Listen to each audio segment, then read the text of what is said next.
Ahí está. Bueno, finalmente. Ahora sí. Ahí se está. Ahora sí, Pablo Alfonso por segunda vez al bate. Pablo Alfonso, yo en la mañana dije que nos conocíamos hace más de 30 años, quise ponerle 50 a Andrés y rápidamente ambos saltaron. No creo que por la colaboración, sino porque revelaría la edad. Pero Pablo lo que tiene es crema hoy. ¿Se ve Pablo o no se ve Pablo? No veo a Pablo. No ves a Bueno, Pablo, ahora ya lo van Yo veo a Pablo y los veo a ustedes. Ahora sí. Ahora sí. Señores, ahora sí, esto salta y de pronto no. Los duendes de la tecnología. Eso es. Pablo Alfonso, el decano. Y los años que ya no acompañan mucho a la tecnología. Así es. Así es. Pablo Alfonso, como lo bautizó Andrés Reinaldo, el decano del periodismo cubano independiente. No solo en Miami, sino... Bueno, para que ustedes... Ese bautizo que esta mañana me hizo Andrés debe venir acompañado por un título. Aunque yo no, confieso, yo no colecciono títulos, nobiliarios, medallas y nada de esa cosa, pero bueno, está bien, pero necesito un diploma. Un diploma. Oye, recordemos algo, y esto es verdad, es un mérito tuyo propio. Cuando no había ni prensa independiente en Cuba que pudiera expresarse, cuando no estaban las redes donde la gente podía de alguna manera aportar noticias que se fuera enterando de Cuba, el foco para saber lo que estaba ocurriendo dentro de Cuba era una columna del Foco Diario de Pablo Alfonso que se llamaba Cuba por dentro. Así es. Y además de su artículo. Esa historia empezó en el año 84 en la WQVA. Ya. Así se llamaba, Cuba por dentro. Después pasó al Canal 51 cuando el Canal 51 estaba en Davie. Mira tú. Hace poquito tiempo, más o menos. Y ahí estuve un añito hasta que se inició en noviembre del 87 el nuevo Herald. Así es. El señor Roberto Suárez me dijo, bueno, pues vas a tener que dejar el trabajo de la QVA y del 51. Y yo encantado la vida porque los dos juntos no me alcanzaban. Entonces, muy bien. Y Cuba por dentro está recogida en el libro.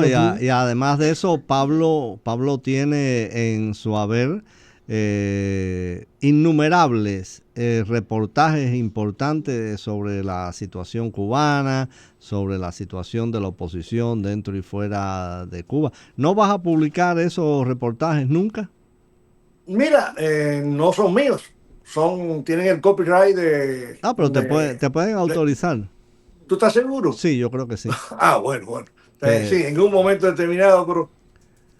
sí, vale la pena. Hay algunos que hice, que sacó of Human Rights, creo que hizo una edición de Cuba por dentro, pero en fin.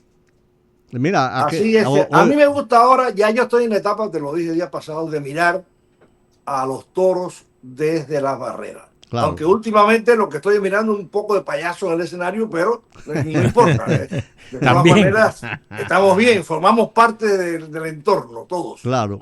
Del paisaje. Claro, sí, del paisaje. Debemos decir que Pablo acaba de sacar un libro que está teniendo un gran éxito, que es El espía de Franco en La Habana. Y como yo soy buen publicista, mira, así es como es. Me voy a tapar hasta la cara. Sí. Qué bien. El espía de Franco en La Habana. Cuéntanos del libro, Pablo. ¿Y dónde se puede adquirir, Pablo? Y mira, con una sinopsis. Vamos a ver. Se puede adquirir en varios lugares, en varias plataformas. Yo no voy a decir la plataforma porque la editorial española, Universo de Letras, del Grupo Planeta, que editó este libro, en definitiva, esto es un libro autoeditado. Yo no me voy a dar ese bombo de, la editorial Planeta. Claro.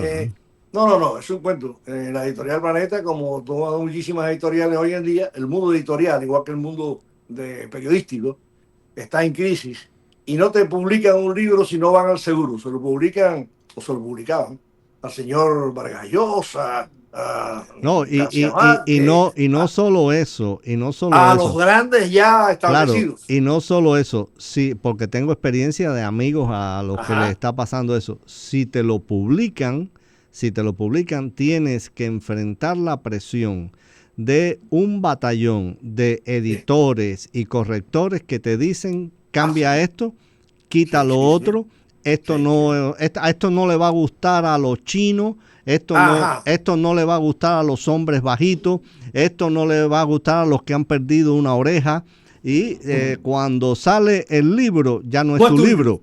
No es tuyo. Oye, Pablo. Sí. No, yo no tuve esa experiencia. La verdad es que yo tuve una buena experiencia con ellos, pero obviamente ellos son los que lo publican, ellos son los que lo mercadean y le dan al autor una cierta cantidad de libros. A mí me dieron bastantes. Y ellos lo venden en Amazon. ¿Sabes cuánto vale un libro, este libro en Amazon aquí en Estados Unidos? Pues vale unos $17. Si no eres miembro de Amazon, con los impuestos te sale, con los impuestos y el envío te salen unos 20. En esa cantidad lo estoy ofreciendo yo, firmado además con la firma mía, que sirve para una Coca-Cola también además, por $20. Si van a www.elespiadefranco.com, esa es una página web que me abrí ahí. Muy bueno. Y ya, me hacen un cel, señores, tranquilito, por $20 a mi celular. Así es. Y yo con mucho gusto me mandan la dirección. No la publiquen porque hay demasiados bandidos en este mundo. Mándenme su dirección y yo con mucho gusto se lo mando. A los colegas que están en Cuba ya le he hecho algunos regalos. Así es que ahora, yo sé que los ven a ustedes, como ven también a otras personas, y encantado de la vida. Una sinopsis. El espía de Franco en La Habana. Vamos allá. ¿Qué pasó? Época, mira, personaje, historia. El personaje es Jaime Caldevila, que fue en su momento el jefe de prensa y del departamento de información. ¿Cómo se llamaba? El Departamento de Información de la Embajada de España en Cuba. Del año 57 al año 66, cuando fue expulsado. 9 años. O sea, 9 años, de los 9 años de este proceso. Caliente, duro. 9 años. Sí, muy caliente, muy caliente. Entonces, Caldevila escribía todos sus informes, lo mandaba obviamente a la Cancillería, y cuando salió el libro de Kennedy, ya él no estaba, de Robert Kennedy, ya él estaba en el 69. Entonces se molestó porque Robert Kennedy no puso las cosas en su libro, según Caldevila, como era. Y el hombre se lanzó 269 cuartillas en ese papel cebolla. Sí. Y las mecanografió, se las dio a su esposa y le dijo, mira, cuando fulano de tal, si yo no estoy, cuando fulano de tal salga, se lo entregas, estaba preso ese fulano de tal, y él sabrá qué hacer con esto. Y así fue. Caldevila se murió 5 meses después que Franco. No pudo publicar su libro. Obviamente en la España de Franco había la censura propia de cualquier otra dictadura. Y él era un franquista leal. Eso sí hay que decirlo. Era un franquista leal. Era un católico conservador, casi rayando en lo reaccionario. Fue el hombre que fundó la revista Iglesia Mundo, que se opuso en España a las reformas del Concilio Vaticano II, para que tenga qué clase de personaje. Pero luchó también en la Guerra Civil Española, del lado de los nacionalistas, no de la República, obviamente. Fue militar y era un hombre sobre todo de un gran conocimiento psicológico. La mujer antes de morir cumplió el mandato, le entregó el libro al preso que ya había salido. La mujer murió hace un par de años y esa persona, yo recibo un día una llamada en la casa, esa persona me llama y me dice, oye, quiero que vengas a la casa. Que digo, fui allá. Me dijo, mira, aquí están estos documentos y yo quiero que se haga con esto un libro. Yo no sé qué hacer con él. Y cuando yo empiezo a leer aquello, digo, no, esto hay que publicarlo de a todas. Claro.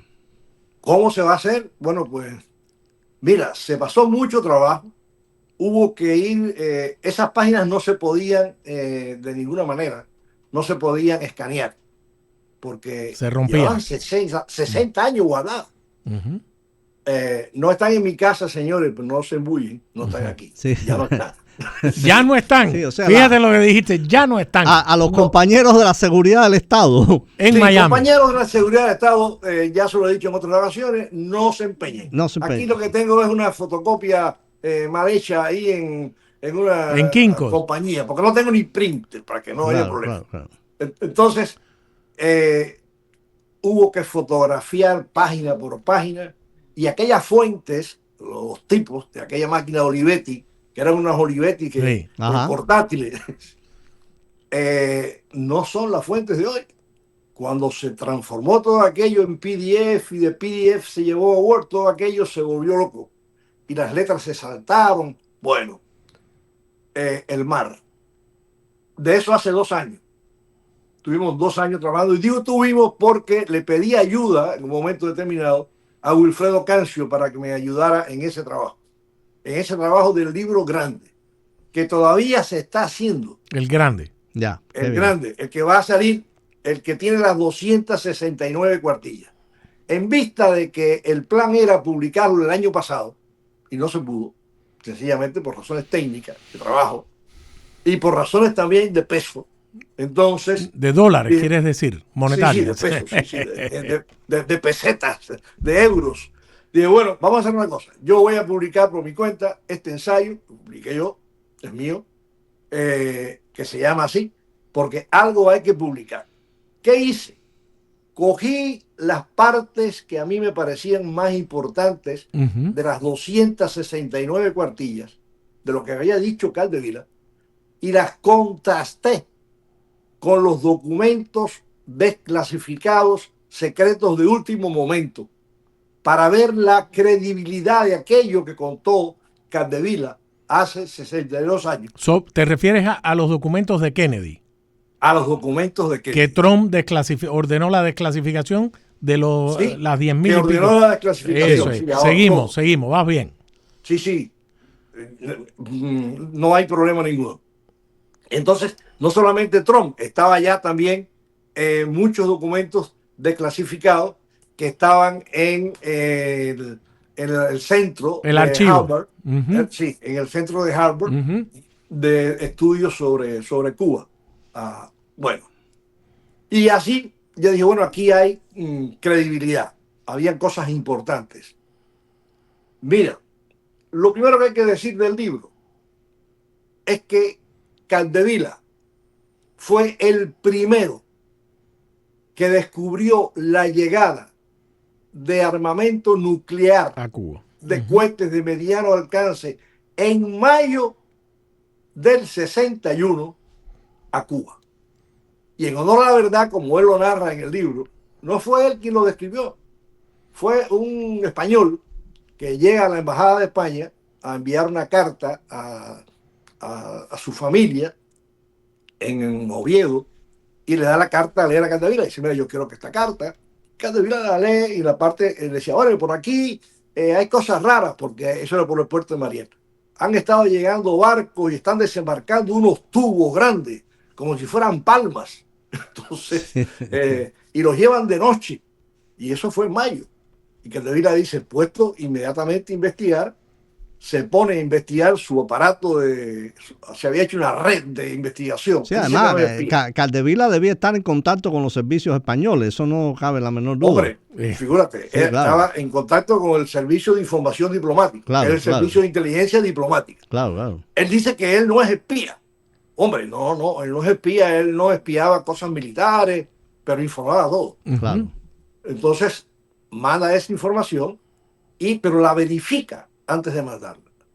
Y detecta a dónde fueron esos primeros misiles. A San Julián, a San Cristóbal.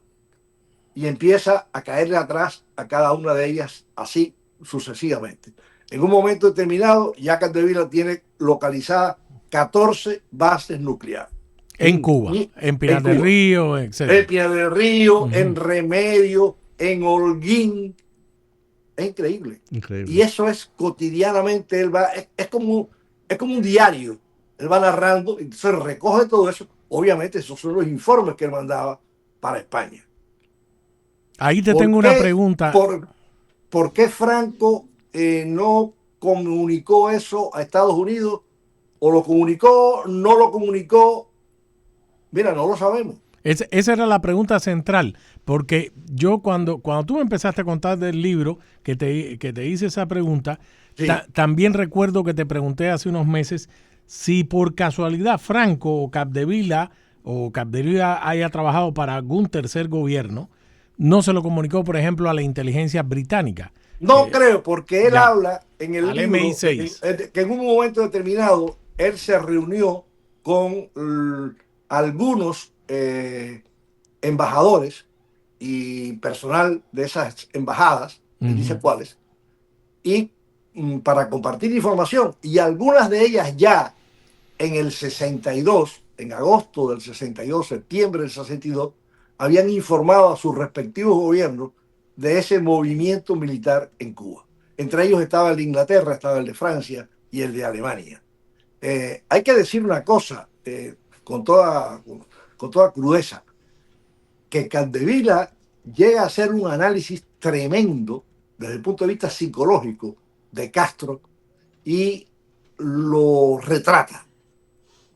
Yo creo que lo mejor lo retrató la KGB, que es lo que dice Capdevila. Este hombre le han hecho un perfil psicológico formidable. Claro. Él se reúne con dirigentes políticos cubanos porque Capdevila, cuando la época de Batista, de la otra dictadura, él saca del país, él es el que saca del país a José País.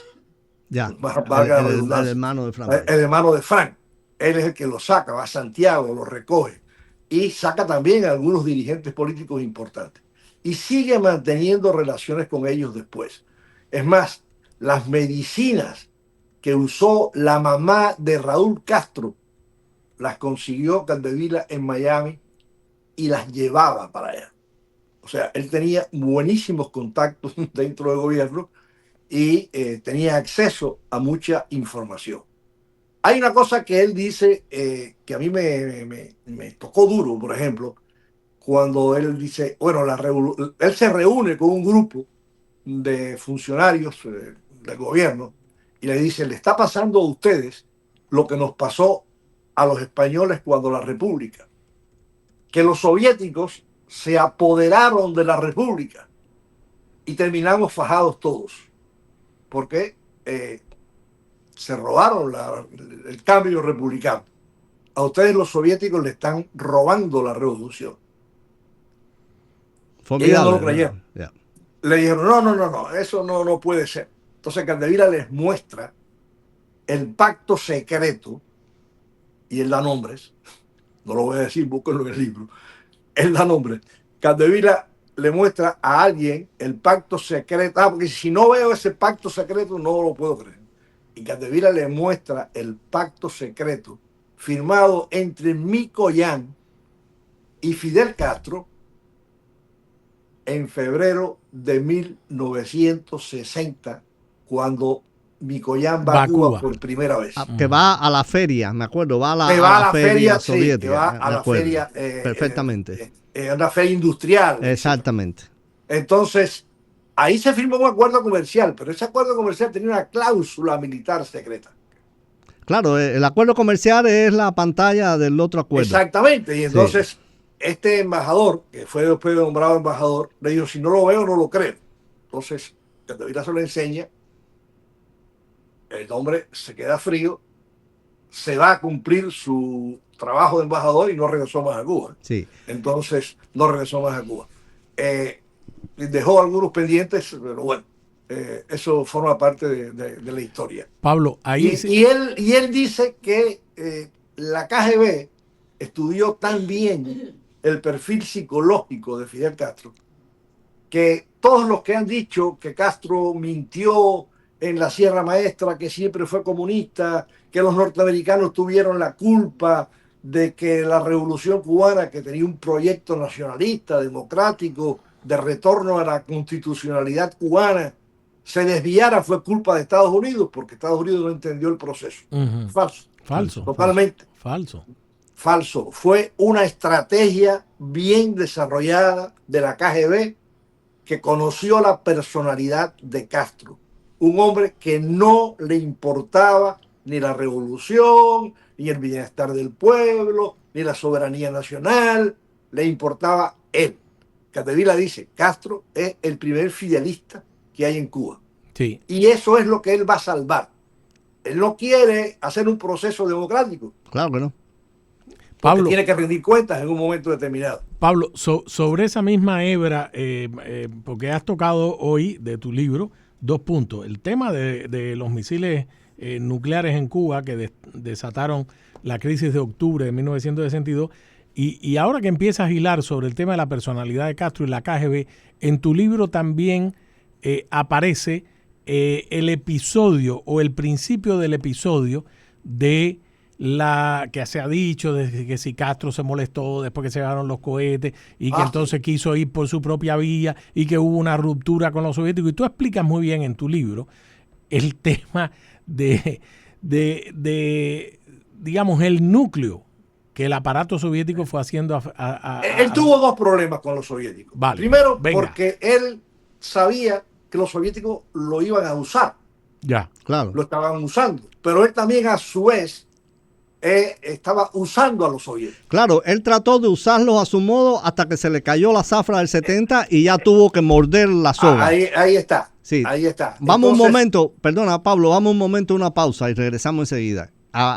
El compromiso siempre con los comerciales, todo lo que tú quieras. Y sobre todo ahora que estás tú dándole rating a este programa, sí. El espía de Franco en La Habana. Estoy devolviendo el rating que dice Andrés que mi amigo Willy Allen le quitó como un 40%. Un 40%. Aquel día con Willy perdimos el 40%. Pero lo hemos recuperado desde allá para acá y ahora lo vamos a subir. Tienen que analizar entonces la audiencia. Vamos a una pausa. Vamos a una pausa.